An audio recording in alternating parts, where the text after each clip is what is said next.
En la madrugada del 3 de enero, Estados Unidos lanzó la Operación Resolución Absoluta para capturar y arrestar al entonces presidente venezolano Nicolás Maduro en Caracas, Venezuela.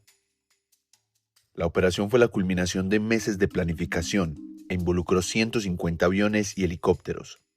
Las fuerzas estadounidenses ejecutaron ataques de distracción en otras zonas de Venezuela, y los tiroteos iluminaron la noche caraqueña. Decenas de funcionarios venezolanos murieron, y Maduro y su esposa fueron trasladados a Estados Unidos para enfrentar cargos por narcotráfico y terrorismo. El arresto acaparó titulares en todo el mundo y reavivó los debates sobre geopolítica, derecho internacional y posibles escenarios de cambio de régimen en Venezuela. Pero las posibles implicaciones para el crimen organizado y el tráfico de drogas, los mismos argumentos que el presidente de Estados Unidos Donald Trump citó para justificar el aumento de la acción militar en la región, han quedado en gran medida relegadas. En la entrega final de nuestra serie de fin de año, Game Changers, examinamos el audaz nuevo enfoque de la política de seguridad de Estados Unidos en América Latina y lo que podría significar para el crimen organizado en toda la región en 2026 y más adelante. Esto es, Estados Unidos reactiva la guerra contra las drogas y la debilita de cara a 2026. Escrito por Jeremy McDermott y Stephen Dudley y narrado por Elisa Roldán.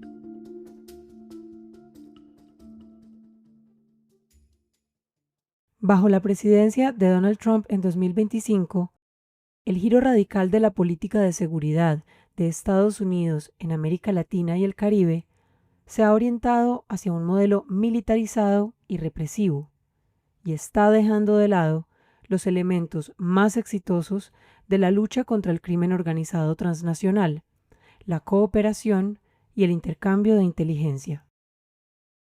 Durante las 2 décadas previas al segundo mandato de Trump, Estados Unidos había adoptado un enfoque estratégico para combatir el crimen organizado transnacional.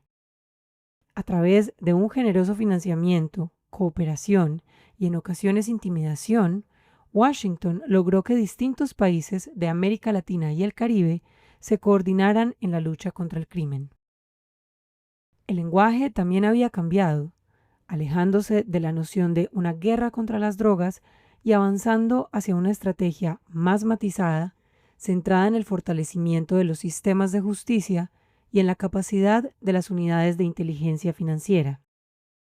Mediante la Agencia de Estados Unidos para el Desarrollo Internacional, United States Agency for International Development, USAID, Estados Unidos trabajó con comunidades obligadas a convivir con el crimen organizado y con personas involucradas en los niveles más bajos del narcotráfico, y enmarcó, cada vez más, la demanda de drogas y el consumo desde una perspectiva de salud pública. Esta estrategia fue costosa y tardó en mostrar resultados, pero obtuvo varias victorias importantes. Colombia, históricamente el aliado más firme de Estados Unidos en la región, es uno de los ejemplos más claros del éxito de la estrategia previa de Washington. A finales de la década de 1990, cuando ambos directores de Inside Crime llegaron a Colombia, existía un temor real de que el país estuviera a punto de ser tomado por la guerrilla de izquierda o se convirtiera en un narcoestado. Había surgido un nuevo ejército ilegal de derecha, y la cocaína alimentaba el capítulo más sangriento del conflicto armado. El Estado, en muchos casos, se había convertido en poco más que un espectador de los combates. En 1999, el presidente estadounidense Bill Clinton firmó el Plan Colombia, que contempló el desembolso de unos 15.000 millones de dólares para el país. Esa asistencia y ese compromiso contribuyeron de manera decisiva a la firma del histórico Acuerdo de Paz de 2016 con las Fuerzas Armadas Revolucionarias de Colombia, FARC. Ayudaron a construir las fuerzas de seguridad más capacitadas de la región, un sistema de justicia sólido, una sociedad civil fuerte y una democracia vibrante.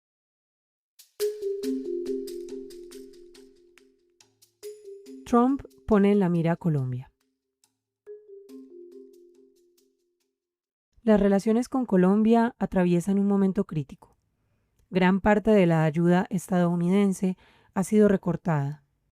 El país, que ha librado la lucha más intensa contra el tráfico de cocaína, ha sido desertificado por Washington en la guerra contra las drogas. Su presidente, Gustavo Petro, y algunos miembros de su familia han sido sancionados por el Departamento del Tesoro de Estados Unidos y se les ha retirado las visas estadounidenses bajo el argumento de que Petro ha permitido que los carteles de la droga prosperen. El 10 de diciembre de 2025, Trump amenazó directamente a Petro en el contexto de las acciones militares de Estados Unidos contra Venezuela y su presidente Nicolás Maduro. Colombia está produciendo muchas drogas, dijo Trump. Así que más le vale espabilar, porque él será el siguiente. Será el siguiente muy pronto. Espero que esté escuchando, porque va a ser el siguiente. Cuando consultamos a altos mandos del Ejército y la Policía de Colombia, ninguno autorizado a dar declaraciones de manera oficial, las respuestas fueron notablemente uniformes. El vínculo construido durante décadas entre las fuerzas de seguridad colombianas y Estados Unidos se ha roto. El presidente Petro no es popular dentro de las fuerzas de seguridad. Eso no es ningún secreto, dijo un coronel de la policía. Pero no es un narcotraficante. Estados Unidos rompió acuerdos que ya habían sido firmados, retiró recursos que había prometido, humilló a nuestro país y a nuestro presidente, y luego indultó a narcotraficantes condenados por razones políticas. Estados Unidos ya no es un socio en el que podamos confiar, y me duele profundamente decirlo. Sin Colombia como un aliado confiable y comprometido, no existe una estrategia viable contra el tráfico de cocaína. Petro ha ordenado la suspensión del intercambio de inteligencia con Estados Unidos, lo que a largo plazo podría paralizar los esfuerzos estadounidenses en Colombia para combatir a las organizaciones dedicadas al narcotráfico, construir casos de extradición y mantener estrategias eficaces de interdicción. Y Colombia no está sola en estas decisiones. Tanto el Reino Unido como los Países Bajos dejaron de compartir inteligencia en el Caribe que pudiera derivar en que el ejército estadounidense atacara embarcaciones. Las relaciones con Brasil y México también son tensas, y sin la cooperación estrecha de Brasil, Colombia y México, no hay posibilidad de construir una respuesta regional eficaz frente al crimen organizado transnacional en la región. La mejor manera de combatir el crimen organizado transnacional es la cooperación, siempre, sin excepción, insistió James B. Story, ex embajador de Estados Unidos en Venezuela. Story, que ha estado en la primera línea de la relación de Estados Unidos con América Latina durante décadas, también sirvió en México, Colombia y Brasil. Todas estas organizaciones criminales son, por supuesto, transnacionales, lo que significa que ningún país puede hacer el trabajo por sí solo. Los criminales no reconocen fronteras, añadió. En una entrevista con The Economist en noviembre de 2025, John Bolton, asesor de seguridad nacional durante el primer mandato de Trump, lamentó el abandono del énfasis en la cooperación. Por la forma en la que Trump actúa, región por región y caso por caso, no entiende el significado de las alianzas, no valora nada que no pueda medir en términos de dólares y centavos. Muchas de sus acciones han hecho trizas décadas de esfuerzo estadounidense por construir confianza, credibilidad y relaciones basadas en la buena voluntad con nuestros aliados y por demostrar determinación a nuestros amigos, afirmó.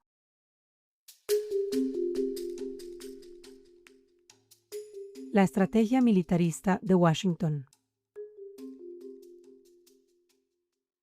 Trump ha designado a una serie de grupos criminales, mexicanos, colombianos y venezolanos, como organizaciones terroristas, fusionando de facto la guerra contra las drogas con la guerra contra el terrorismo. La operación para capturar a Maduro y los ataques contra embarcaciones en el Caribe y el Pacífico han sido los ejemplos más evidentes de esta estrategia. El ejército es ahora el actor principal en la lucha contra el crimen organizado transnacional en la región. Para Juanita Cobertus, directora de la División de las Américas de Human Rights Watch, los ataques contra las embarcaciones presuntamente cargadas con drogas marcan un giro decidido en la política de Estados Unidos. Se trata de ejecuciones extrajudiciales. Es un desprecio absoluto por el derecho internacional. Hemos visto este desprecio por parte de los rusos en Ucrania y de los israelíes en Gaza. Para Estados Unidos, esto es algo totalmente sin precedentes, afirmó. Por su parte, tras el arresto de Maduro, Trump aseguró que sus ataques marítimos han provocado una caída del 97% en el ingreso de drogas a Estados Unidos por vía marítima, pero esa afirmación no está respaldada por la evidencia. De hecho, información recopilada por Inside Crime sugiere que si bien las rutas de narcotráfico desde la costa norte de Venezuela se han visto afectadas por los ataques estadounidenses, esto no ha detenido el flujo de drogas. Simplemente ha obligado a los traficantes a utilizar rutas y modos de operación distintos. Tampoco es probable que la salida de Maduro tenga un impacto significativo en los flujos de drogas. Simplemente traslada el contrabando de drogas de un mecanismo a otro. Eso es todo. Hay 1000 maneras más de hacerlo. Tendrá un gran impacto en el tráfico mediante lanchas rápidas, pero no tendrá un impacto significativo en la cantidad total de cocaína que se dirige hacia Estados Unidos, dijo Story. La militarización de la lucha contra el crimen organizado transnacional no es nada nuevo en América Latina. Colombia ha desplegado durante décadas a sus Fuerzas Armadas contra las organizaciones de narcotráfico en el marco del conflicto armado interno.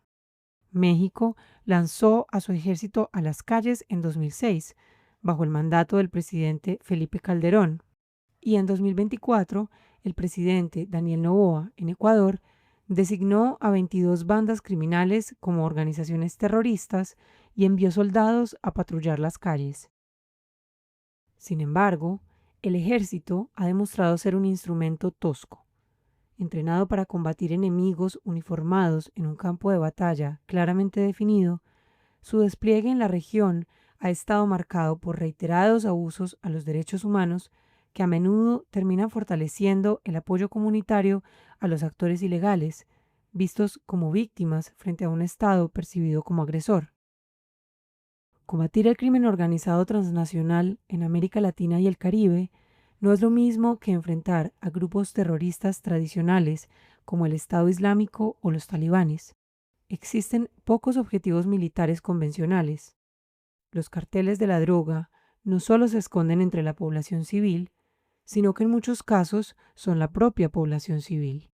Y, como ha constatado Petro en Colombia, cualquier ataque aéreo casi inevitablemente provoca la muerte de menores de edad, que constituyen una buena parte de la carne de cañón de estos grupos criminales. Las organizaciones dedicadas al narcotráfico no tienen ideología ni buscan derrocar gobiernos. Su objetivo es corromperlos, infiltrarlos, doblegarlos a su voluntad y asegurarse de que ignoren la actividad criminal o, en el mejor de los casos, la protejan y faciliten. Venezuela es el caso más extremo.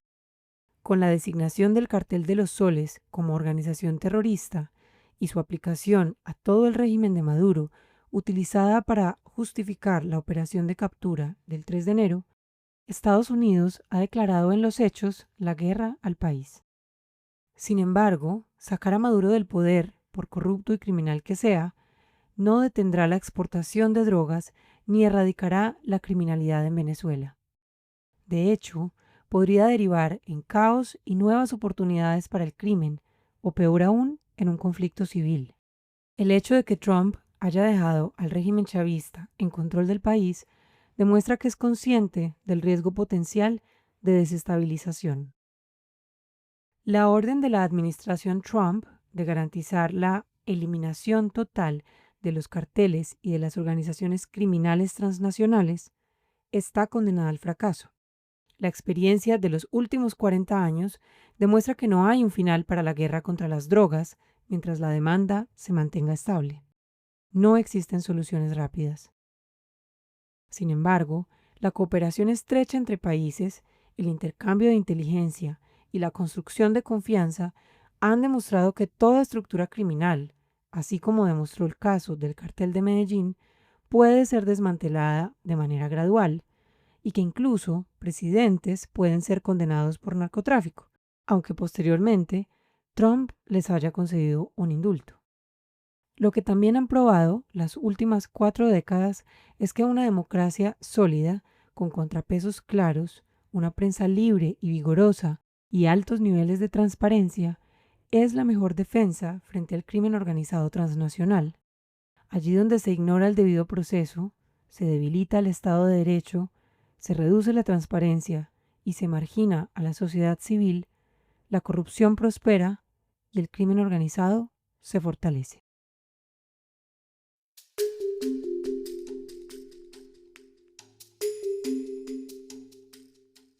Esto fue Estados Unidos reactiva la guerra contra las drogas y la debilita de cara a 2026, publicado el 6 de enero de 2026, escrito por Jeremy McDermott y Stephen Dudley, y narrado por Elisa Roldán. Para escuchar más de nuestras historias en audio, podcasts y periodismo narrativo de largo formato, siga Inside Crime en Spotify, YouTube, Apple Music y Amazon Music. Y para consultar nuestra serie anual completa de Game Changers, que analiza las dinámicas del crimen organizado en toda América Latina en 2025, así como nuestra cobertura más reciente sobre la situación en Venezuela, visite insidecrime.org. Gracias por escucharnos.